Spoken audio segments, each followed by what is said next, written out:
première chose à faire quand tu as à remplir une fiche comme ça, c'est de déterminer si, c'est quoi ton montage.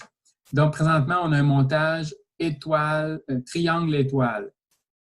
Parce que j'ai 480 volts au primaire, 120, 208 au secondaire. Quand tu as deux tensions ici, là, quand tu vois deux tensions, par défaut, ça va être un montage en étoile. Parce que tu as la tension de la phase qui va être ici, puis tu vas avoir la tension de la ligne qui va s'ajouter ici.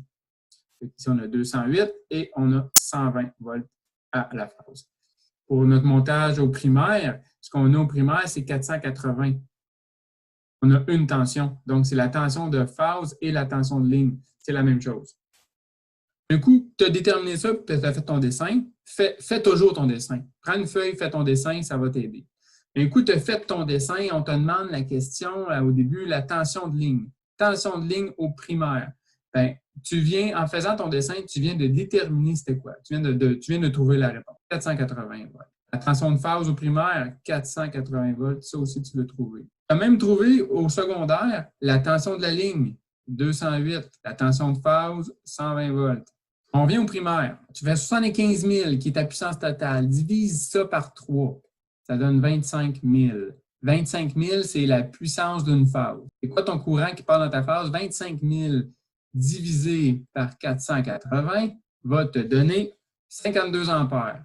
Et tu viens de trouver ton courant de phase. Ton courant de ligne à cette heure, tu préfères ton courant de phase multiplié par 1,73. Ça donne 90. Comme l'autre option, tu préfères 75 000 divisé par 480 multiplié par 1,73 qui est égal à 90 ampères aussi.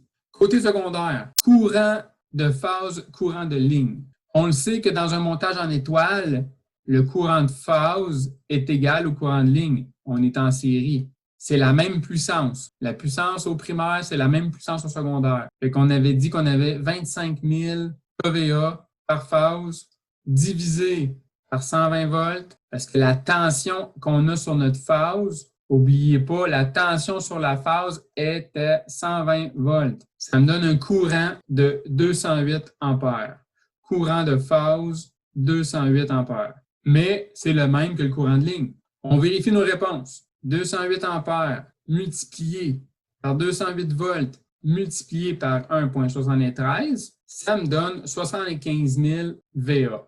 Puissance totale, on vous la donne dans l'exercice, 75 000. Puissance par phase, on l'a trouvé, 25 000 VA. On arrive dans le crunchy. Avec ça, vous avez tout trouvé ce que vous avez besoin d'avoir comme information pour le courant de ligne, courant de phase, tension de ligne, tension de phase, puissance totale. Là, c'est batté, vous savez tout ce que vous avez besoin. Il reste à déterminer les câbles et les conduits et la protection et la continuité des masses aussi.